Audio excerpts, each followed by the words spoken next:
Tonight we have a marvelous director, a cinematographer, Barry Sonnenfeld. And his book is a memoir called Barry Sonnenfeld, Call Your Mother.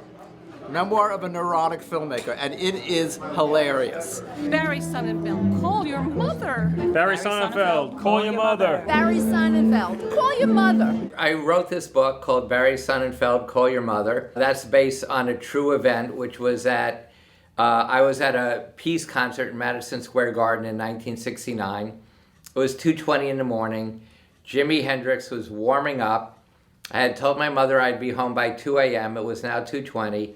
And right before he started, came the announcement over the Madison Square Garden PA system, Barry Sonnenfeld, Call Your Mother. How did she find someone to be convinced that this issue was so important that she was able to convince them to page me? Everyone now knows I am Barry Sonnenfeld. So what started in the blue seats was Barry. And I said, who died?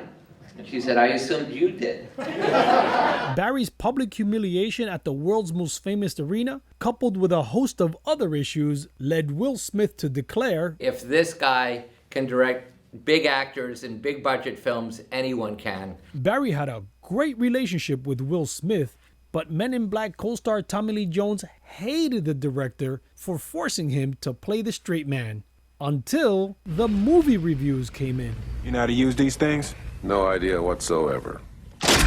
All the journalists who asked him, how did he get to be so funny? He says, the secret to being funny is to stand next to Will Smith and do whatever Barry Sonnenfeld tells you.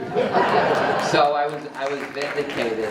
While attending NYU Film School, he purchased a 16mm camera. Soon after that, he met Joel Coen of the Coen brothers at a party.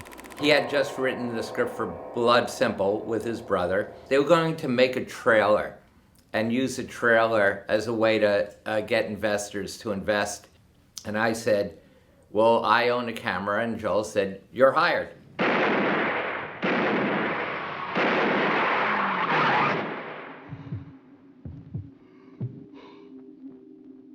The trailer looked great, and eventually we raised the $750,000 and went down to Austin and shot Blood Simple, and that changed our lives.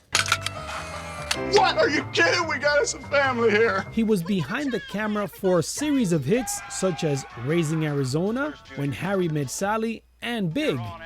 Barry's visual style impressed producer Scott Rudin. He wanted me to direct Addams Family. I said, what makes you think I can direct? He had been the head of Fox when I shot Raising Arizona and when I shot Big.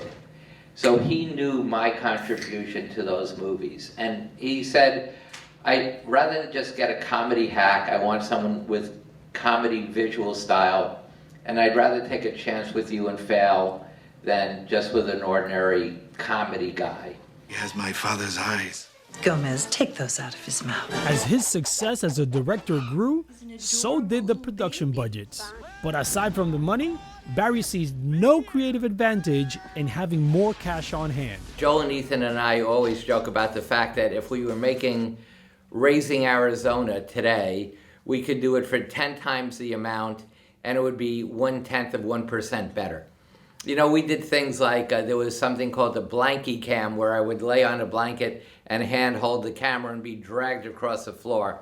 Now we'd use a techno crane, which costs about 12 grand a day, and then you need an operator for the techno crane, so things like that. Thank you so much. You've been a pleasure. His advice to young creatives is very straightforward. Be what you want to be. In my case, I realized I wanted to be a cinematographer, so I bought a camera, could call myself a cinematographer, and one thing led to the next. If you want to be a writer, write.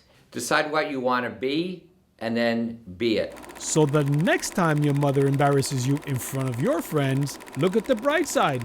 It can be the start of a blockbuster career in Hollywood. I'll never forget you. You won't? You're too weird.